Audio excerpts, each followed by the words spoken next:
Have I lost? Have I put on? Who knows? Let's find out. Last Sunday, when I weighed myself before going in for bariatric surgery, I was 24 stone and 10 pound.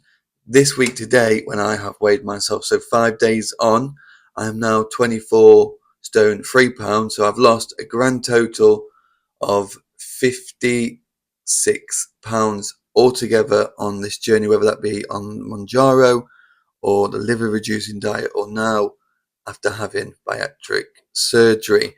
So I'm 7 pounds lighter than I was on Sunday. So let's have a look at what the week ahead is going to look like.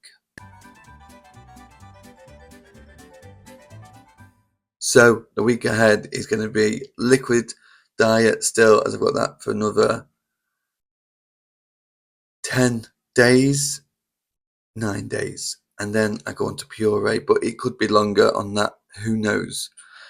But let me tell you about my bariatric surgery and the process of that. So I arrived at the Royal Derby Hospital on Monday morning at 7 o'clock.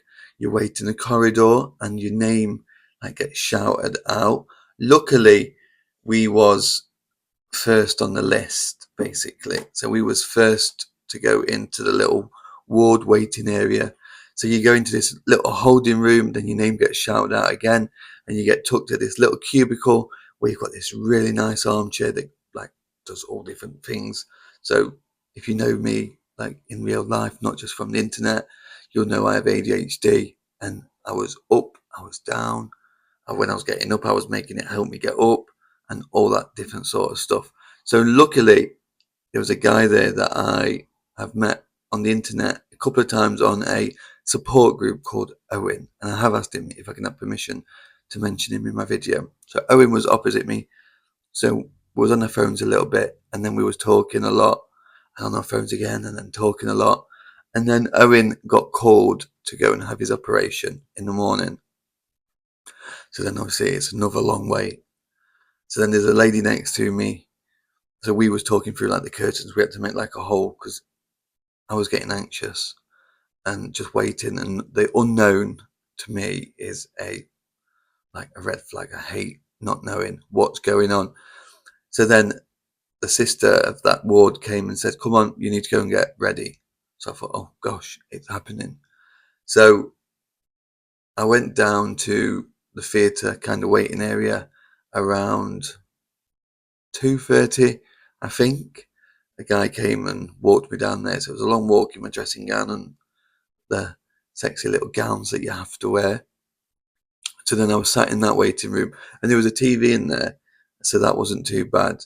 And then I got come and fetched, and I went into the room where you get your anaesthetic, and I was talking to Matt, the guy who was doing it, Doctor, I can't remember his last name. I just remember him called Matt. And I remember we was talking about his son and ADHD, and he was telling him that he was naughty. And I was saying, well, that's the worst thing you can do. And I don't remember anything after that. And then the next thing I remember, I woke up in recovery where it was cold, very cold. So I was asking for blankets. I wanted to call my partner to let him know that I'd had my procedure. It was very noisy. And they had them bins where you press it down on your foot, and then the lid opens up, and then you put your bits and whatever you're chucking in there. So every time there was obviously dealing with somebody, they'd put the gloves away in the bin, and the lids would just go bang. And every time it would, my head was banging. So I said to the nurse, "Can you ask people to do that quietly?" And then all the nurses were stood over opposite me, talking about what they was having for tea and laughing. And I got this massive headache, so I couldn't wait to get on the ward. So I got on the ward about 6:30. The surgery took a little bit longer than expected, but it is what it is. So I got up onto the ward, and there was this nice guy on there called David opposite me, well, opposite and then to the left. So there's only two of us on this ward that can bed 6.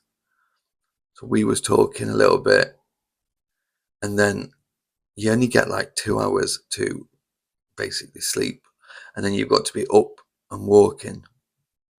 And bear in mind, you're hooked up to like a drip and stuff like that. So you have to walk around with this bloody drip.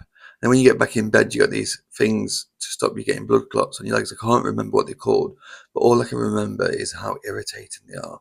It's like one blows up and it goes down, and then the other leg blows up and it goes down.